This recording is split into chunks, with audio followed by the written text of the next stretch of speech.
J'avais 25 ans et la photo et de Cahors, mais je n'étais pas dans le sud-ouest, j'étais dans le nord. Un texte pour remuer, faire réfléchir. Un monologue, oui.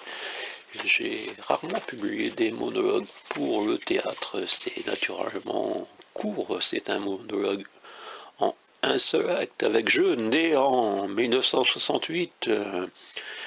Et l'âge de mon âge, c'est celui de la représentation 2028. Vous imaginez, en 2028, j'aurai quel âge? Mes 60 ans.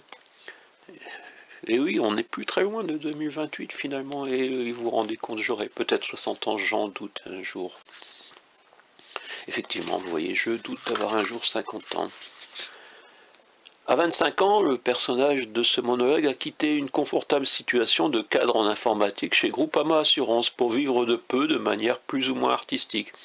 Un peu comme l'auteur de ce texte, coïncidence naturellement. À 25 ans, arrêtez de travailler. Ah, vous cherchez votre premier emploi. J'avais 25 ans, c'était en 1993. Je sais, 1993, si vous avez 25 ans, si vous cherchez comment ne pas vous engloutir dans les voies sans issue. 1993, c'est une autre époque, le XXe siècle. Si à cause de la date du grand virage de cette histoire, vous pensez son cas n'est pas adaptable, c'est que vous n'avez rien compris. Ceci n'est pas un mode d'emploi. Simplement une réaction devant une situation. En 1993, si j'avais écouté 1968, 1975 ou 1980, j'aurais, moi également, pu être découragé. Maudire d'être né trop tard. Deux attitudes face à une tentative d'embrigadement dans un pays démocratique. La grande majorité balbutie, fataliste, j'ai rêvé, mais maintenant je fais comme les autres. Et quelques-uns vont voir. Aller voir, chercher son point d'équilibre. Trouver sa voie, qu'entend suivre les ruelles balisées et grinchonnes et manifestes. Trouver sa voie, un chemin inédit et en payer le prix. 25 ans, la braderie, les granges,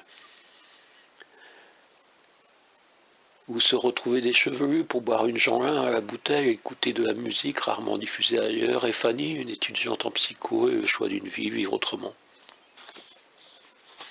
Je commence. L'être humain, oui, je suis un peu enroué. L'être humain, finalement, est prié de ne pas trop pavoiser, même dans ses actes majeurs.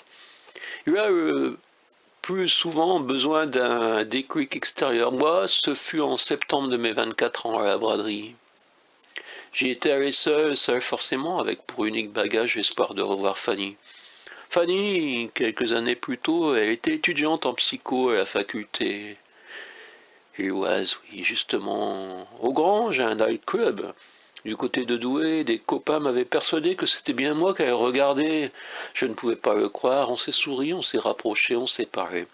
Elle me subjugua au point de me surprendre à apprécier les repas du RU, restaurant universitaire, et même Francis Cabrel quand elle interprétait Petite Marie à la guitare. Rien que pour moi, dans les quelques mètres carrés de sa chambre universitaire.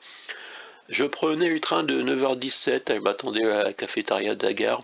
Parfois, elle m'emmenait à un de ses cours, peut-être aurais-je dû poser mes lèvres sur les siennes, et ma vie en aurait été transformée. Je n'ai jamais osé. J'apprendrai bien plus tard qu'à l'époque de nos 24 ans, elle se trouvait en Angleterre. J'avais marché durant des heures, demandant parfois une connaissance qui n'aurait pas eu Fanny Desgranges, l'étudiante en psycho. Fanny n'était pas très bien vue de mes potes trop intellectuels. Quelques heures de marche et Fanny restait invisible. Je décidai de retraverser une dernière fois l'habituel quartier piéton. Espoir de l'apercevoir à la terrasse d'un restaurant ou d'un café, et là, au milieu d'une rue, je tombais nez à nez, véritablement nez à nez du fait d'avoir marché, en scrutant chaque terrasse nez à nez avec des tonnes de moules, la braderie, ses moules, ses frites, sa bière. Mon esprit, fatigué, y a vu un signe. Fatigué naturellement, la nuit précédente, ma nervosité avait interdit tout sommeil. Comme souvent, une phrase m'ensorcelait. C'est ma dernière chance de la revoir. Moule, je suis dans le moule sentimental. N'était pas encore un tube de la variété gnangnan. Ainsi, je n'avais rien à fredonner et restais figé. Certes, avant, l'envie de ne pas vivre 37 ans et demi pour les beaux contrats de Groupama Assurance me causait déjà de nombreuses nuits d'insomnie. Mais là, oui, plus aucun doute, j'avais 24 ans, dont un sixième dans un bureau, 4 ans dans un bureau, dont 3 aimaient une Fanny qui avait mis fin à nos rencontres dans la conique. Je sais bien que tu ne peux pas te contenter de notre amitié. Je sais qu'on va en baver, je croyais que se parler ainsi, se confier sans tricher. C'était impossible entre une fille et un mec, mais tu sais, oui, je savais, à 21 ans, elle ne se sentait pas la force de quitter un type avec qui elle se prétendait unie par un lien indestructible. Voilà, voilà. J'y raconte un peu ma vie, effectivement, Fanny a existé, si, je vous... si. Certains s'en souviennent peut-être, elle s'en souvient peut-être, mais elle est très loin, et elle n'est même plus en France. Elle ne parle quasiment plus français, et oui, parfois les gens transforment leur vie. Mais ce n'est pas essentiel. Voilà, c'est de vous raconter pourquoi à 25 ans, on peut, hier comme avant-hier, comme aujourd'hui, comme demain, choisir une autre vie, de vivre autrement.